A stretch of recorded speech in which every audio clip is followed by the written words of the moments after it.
आज हीरा बाजार आप लोगों के बीच में आके मुझे बहुत अच्छा लग रहा है और आप इतनी भारी संख्या में यहाँ पे एकत्रित हुए हैं अपना समय निकाल के, इसके लिए बहुत बहुत आभार, बहुत बहुत शुक्रिया, तहे दिल से शुक्रिया।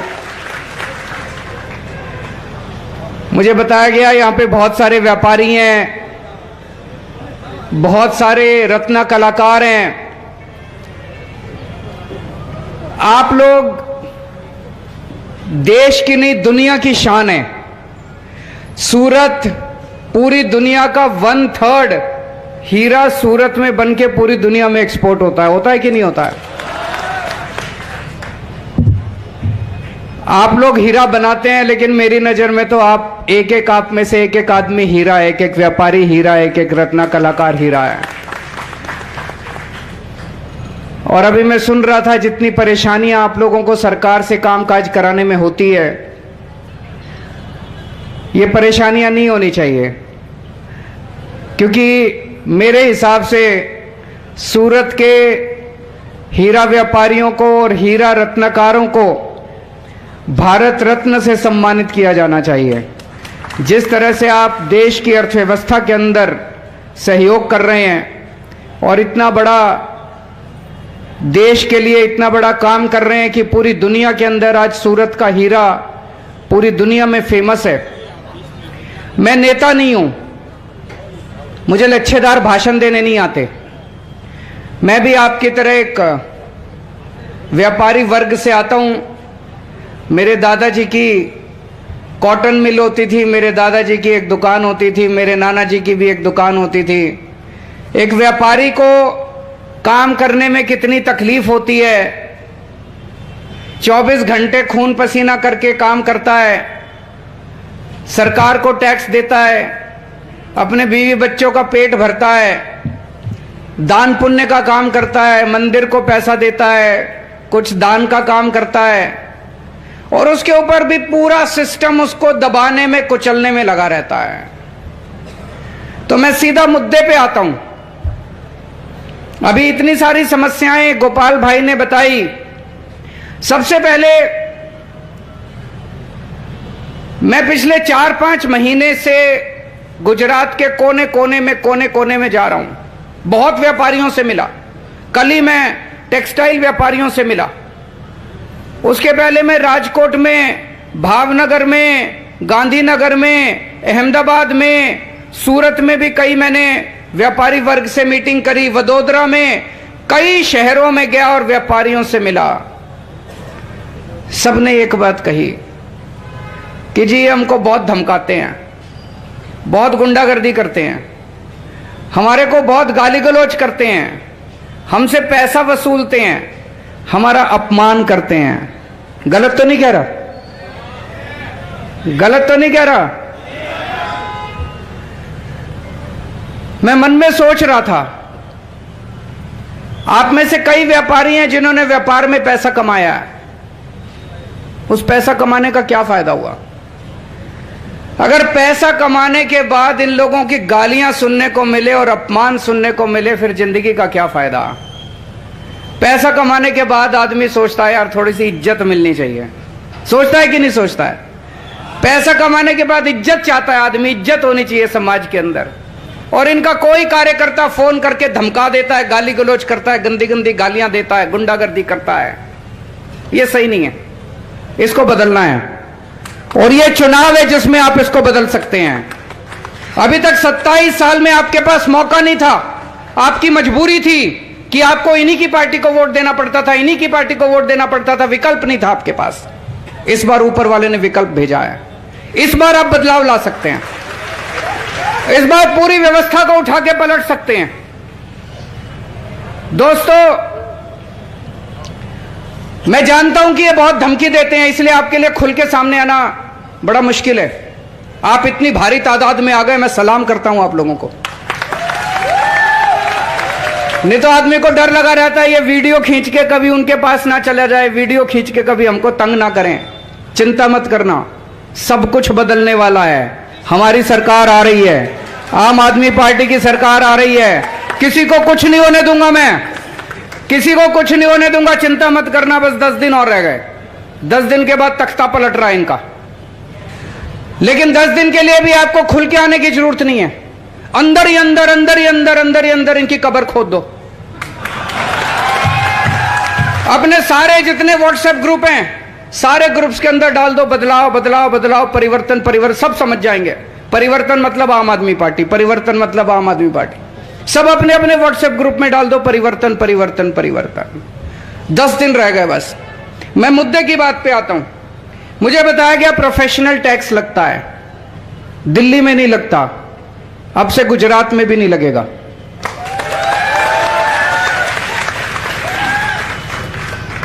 मुझे बताया गया जो छोटे कारीगर हैं उनके पास काम करने के लिए जगह नहीं है, वो बहुत ज्यादा रेंट देते हैं।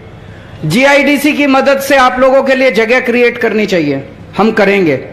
आप लोगों को बहुत सस्ते में या फ्री में जगह मुहैया कराई जाएगी ताकि आप लोग सस्ते में अपना काम कर सकें, आपको ज्यादा रेंट देके आपको काम करने की जरूरत ना पड़े।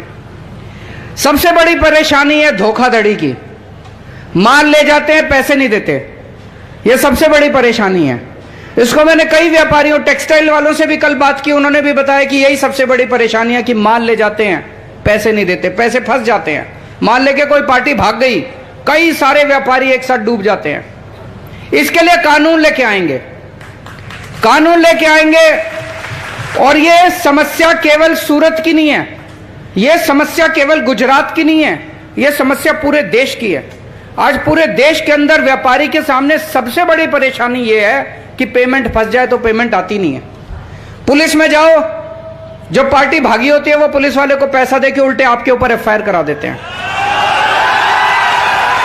उल्टी एफआईआर हो जाती है। होती है कि नहीं होती है? उल्टी एफआईआर हो जाती है।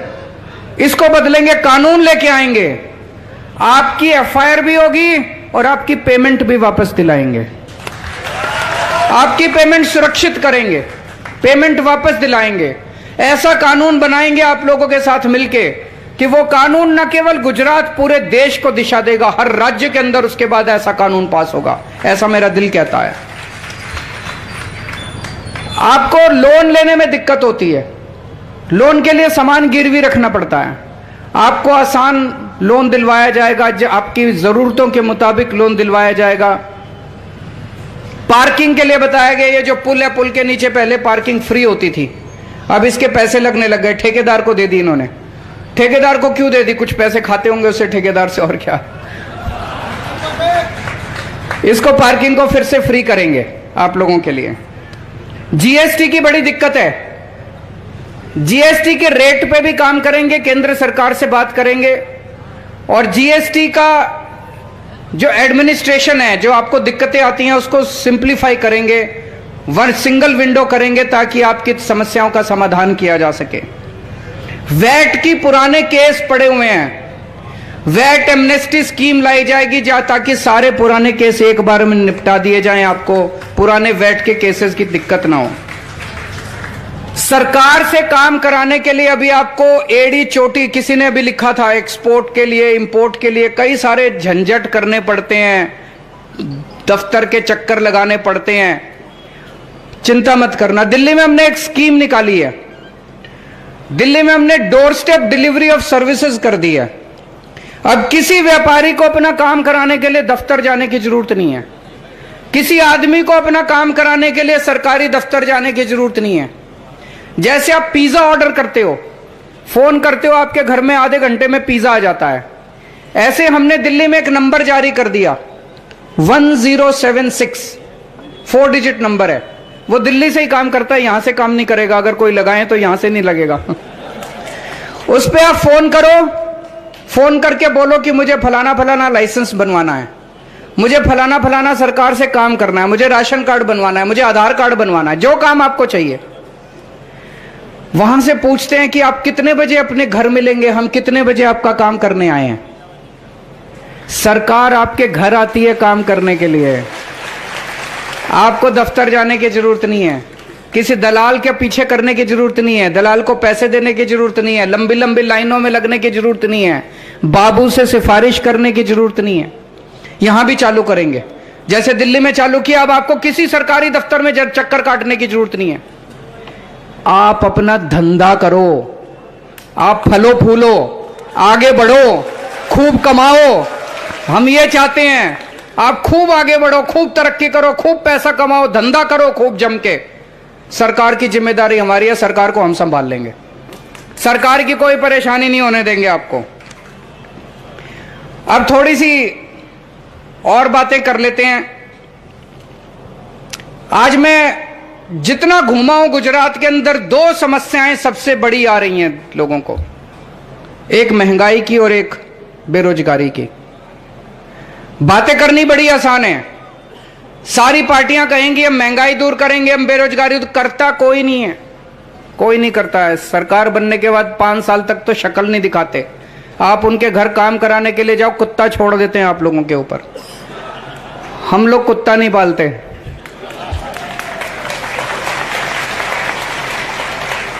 मुझे बहुत प्यार मिला है गुजरात के लोगों से, बहुत प्यार मिला है, बहुत इज्जत मिली है, विश्वास किया है लोगों ने मुझ पे। इतने कम समय के ऊपर आज पूरे गुजरात में परिवर्तन परिवर्तन परिवर्तन हो रहा है। जहां जाता हूं परिवर्तन, जहां जाता हूं परिवर्तन। लोग मुझे कहते हैं आप हमारे भाई हैं, मुझे बहुत अच्छा लगता है। लोग कहते हैं आप हमारे बेटे के समान हैं, आप हमारे परिवार का हिस्सा हैं। आज मैं गुजरात के हर परिवार का हिस्सा बन गया हूं, हर परिवार का मेंबर बन गया हूं। तो मैं भी आपको यकीन दिलाता हूं, सरकार बनने के बाद आपके परिवार का हिस्सा बन के आपके परिवार की जिम्मेदारी मैं संभालूंगा। आपको महंगाई से मुक्ति दिलाएंगे। 1 मार्च के बाद आपके घर की बिजली फ्री हो जाएगी, आपके घर का बिजली का बिल 0 आएगा, आपके घर का बिजली का बिल 0 आएगा 1 मार्च के बाद से। दिल्ली में 24 घंटे बिजली आती है, बिजली का बिल 0 आता है। फोन करके पूछ लेना दिल्ली में किसी से। पंजाब में हमारी सरकार बन गई, पंजाब में भी 24 घंटे बिजली आती है, बिजली का बिल 0 आता है।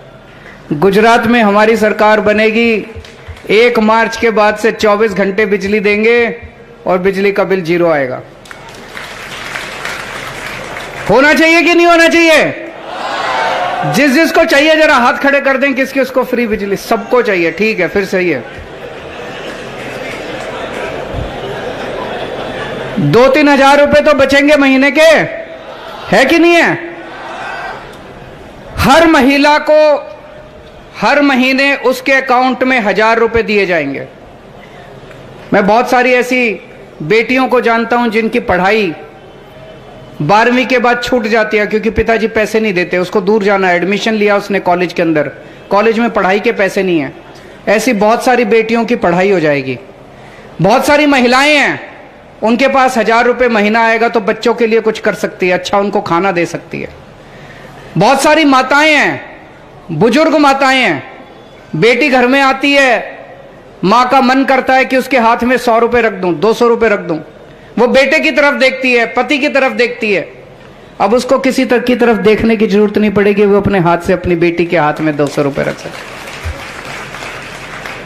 इससे भी महंगाई से थोड़ा सा छुटकारा मिलेगा। कल मैंने कई सारे पेरेंट्स आए थे मेरे से मिलने के लिए, बोले जी प्राइवेट स्कूल वालों ने गुंडागर्दी मचा रखी है, जब मर्जी फीस बढ़ा देते हैं, और कभी कहते हैं डेवलपमेंट फीस, कभी कहते हैं पिकनिक फीस, कभी कहते हैं लाइब्रेरी फीस, फलानी फीस, ढिमका फीस, कुछ कुछ कह के पैसे लेते रहे।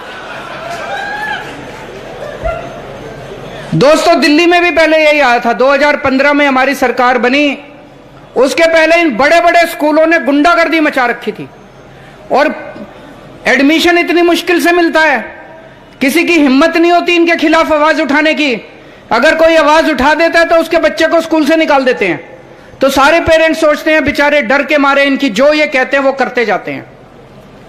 दिल्ली में मेरी सरकार बनते ही मैंने सारे स्कूलों का ऑडिट करवा दिया, फाइनेंशियल ऑडिट, चार्टर्ड अकाउंटेंट भेज भेज के सबका ऑडिट कराया। आपको जान के ताज्जुब होगा, बड़े बड़े स्कूल, बड़े बड़े जितने नामी स्कूल हैं, आप सोच के सोच, एक एक स्कूल के जब ऑडिट हुआ किसी स्कूल के पास 40 करोड़ का एफडी था, फिक्स डिपॉजिट, किसी के पास 50 करोड़ का फिक्स डिपॉजिट। हमने सारे एफडी तोड़वा दिए और पिछले 3-4 साल में जितने बच्चे वहां पढ़ते थे सबके पैसे वापस करवाए मैंने। यह भारत के इतिहास में पहली बार हुआ कि इतने बड़े बड़े प्राइवेट स्कूलों ने बच्चों के पैसे वापस करे, फीस के पैसे वापस करे। गुजरात में भी कराऊंगा, आपके सबके पैसे वापस कराऊंगा पिछले 5 साल के। एक बार सरकार बनेगी, 1 साल के अंदर इन सारे प्राइवेट स्कूल वालों की ऑडिट करवाऊंगा। जिन जिन लोगों ने पैसे दबा के बैठे हैं सारे पैसे वापस कराऊंगा। और मेरी गारंटी है अगले 5 साल गुजरात के अंदर कोई प्राइवेट स्कूल को फीस नहीं बढ़ाने देंगे। दिल्ली में हमने शानदार स्कूल बनाए हैं, शानदार अस्पताल बनाए हैं, मोहल्ला क्लिनिक बनाए हैं और सबका इलाज मुफ्त कर दिया दिल्ली में, गरीब का भी अमीर का भी। आपको अगर 5 रुपए की गोली चाहिए वो भी फ्री मिलती है, सारी दवाइयां फ्री मिलती है दिल्ली में, टेस्ट फ्री होते हैं, दवाइयां फ्री होती हैं, ऑपरेशन फ्री होता है।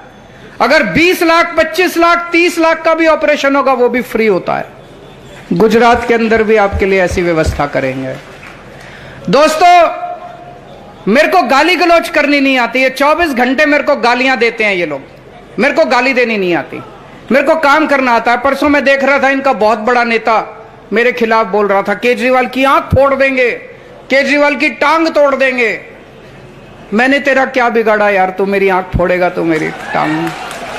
मैंने तो कुछ नहीं बिगाड़ा, मैं तो आके गुजरात में बोलता हूं तुम्हारी बिजली फ्री कर दूंगा, वो कहते हैं हम केजरीवाल की आंख फोड़ देंगे। मैं कहता हूं मैं तुम्हारे स्कूल बना दूंगा, अस्पताल बना दूंगा, कहते हैं हम केजरीवाल की टांग तोड़ देंगे। क्या जरूरत है? 27 साल में अगर तुम स्कूल अस्पताल बना दे तो ये मेरे को केजरीवाल को ये मेरी मीटिंग में ही नहीं आते ये लोग। आज ये मीटिंग में इसलिए आ रहे हैं 27 साल में तुमने कोई काम नहीं किया, कुछ काम कर देते तुम लोग। इतनी गाली देते हैं केजरीवाल आतंकवादी है, केजरीवाल राक्षस है, केजरीवाल ठग है, केजरीवाल महाठग है। अरे मैं अपने काम बता रहा हूं, तुम भी अपने काम बताओ ना। तुम अपने काम क्यों नहीं बताते? क्योंकि काम करे ही नहीं। कहते हैं केजरीवाल सब कुछ फ्री दे रहा है, सब कुछ फ्री दे रहा है, अर्थव्यवस्था खराब हो जाएगी। 27 साल में बीजेपी वालों ने तो कुछ भी फ्री नहीं दिया। फिर गुजरात के ऊपर 3.5 लाख करोड़ का कर्जा कैसे चढ़ गया? भाई अगर इन्होंने तो कुछ भी फ्री नहीं दिया फिर तो गुजरात की अर्थव्यवस्था बड़ी अच्छी होनी चाहिए थी। गुजरात पे 3.5 लाख करोड़ का कर्जा कैसे चढ़ गया? दिल्ली में मैंने सब कुछ फ्री कर दिया। दिल्ली में बिजली फ्री है, दिल्ली में पानी फ्री है, दिल्ली में सबकी शिक्षा फ्री कर दी, शानदार स्कूल बना दिए। अब अमीर लोग भी अपने बच्चों को सरकारी स्कूल में भेजते हैं दिल्ली के अंदर। सबकी शिक्षा फ्री है, सबका इलाज फ्री है, महिलाओं को बसों में किराया फ्री है। और मैं बुजुर्गों को अयोध्या में रामचंद्र जी के दर्शन करा के लाता हूं दिल्ली में। सारी तीर्थ यात्रा फ्री है, आना जाना रहना खाना पीना सब कुछ फ्री है। दिल्ली में सब कुछ फ्री कर दिया, फिर भी दिल्ली के ऊपर कर्जा नहीं है। हमारा दिल्ली का बजट नफे में चलता है, नफे में चलता है। मैं बनिया हूं, मेरे को हिसाब किताब की थोड़ी अकल है और पढ़ा लिखा हूं, इंजीनियर हूं, समझ है। तो दिल्ली का कोई घाटा नहीं, बजट में फायदे में चल रहा है बजट कोई। तो दिल्ली की अर्थव्यवस्था इतनी शानदार, सब कुछ फ्री करने के बाद गुजरात के ऊपर 3.5 लाख करोड़ का कर्जा क्यों है? क्योंकि ये सारा पैसा खा गए ये लोग। तो अर्थव्यवस्था फ्री देने से खराब नहीं होती, अर्थव्यवस्था चोरी करने से खराब होती है। मेरे को पता चला इनका एक एमएलए है, चुनाव के पहले 2,000 रुपए महीने की नौकरी करता था, आज 20,000 करोड़ का मालिक है। इनका एक और एमएलए है, पहले 4 एकड़ जमीन थी, 5 साल एमएलए रहने के बाद अब 1000 एकड़ जमीन हो गई। इन्होंने इतनी प्रॉपर्टी बना ली, इतनी प्रॉपर्टी बना ली, हिसाब किताब नहीं है। अपने बेटे के नाम, बेटे के बेटे जो पैदा नहीं हुए उनके नाम भी प्रॉपर्टी खरीद ली। ये सारा पैसा निकलवाएंगे आपको, मैं वचन दे के जा रहा हूं। जितना पैसा इन लोगों ने 27 साल में लूटा है, सारा पैसा आपका वापस करवाऊंगा। आपके लिए स्कूल बनाएंगे, आपके लिए अस्पताल बनाएंगे इस पैसे से। दोस्तों, आप सब लोग व्यापारी हो। व्यापारी हमेशा देखता रहता आंखें खोल के, मार्केट में नया माल तो नहीं आया। नया माल आया तो फिर नया माल लेके आता है ग्राहक के सामने। तो देश के अंदर नया माल आया है अभी, आम आदमी पार्टी। ये लोग कहते हैं डबल इंजन डबल इंजन। अरे डबल इंजन को जंग लग गया, आप फेंको डबल इंजन उठा के। अब मार्केट में नया इंजन आया है। नया इंजन बिजली से चलता है, इनका डबल इंजन तो कोयले से चलता है, वो पुराने वाला है।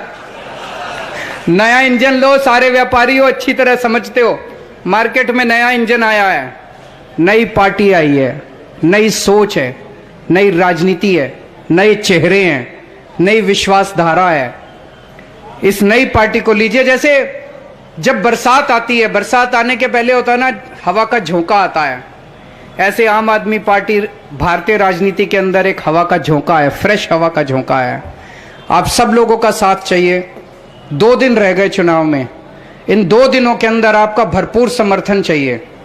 हम लोगों के पास पैसा नहीं है चुनाव लड़ने के लिए, हम कट्टर ईमानदार हैं। मेरे को 7 साल हो गए दिल्ली का मुख्यमंत्री। मैं चाहता तो करोड़ों रुपए कमा लेता, मेरे पास भी पैसा नहीं है। मैं भी फक्कड़ हूं, मेरी पार्टी भी फक्कड़ है, और ये जितने हमने कैंडिडेट बनाए हैं ये भी सारे फक्कड़ हैं। इनके पास भी नहीं है पैसा। चुनाव आपको लड़ना पड़ेगा, आपको एक एक आदमी को चुनाव लड़ना पड़ेगा। इनके लिए नहीं, अपने भविष्य के लिए, अपने बच्चों के भविष्य के लिए।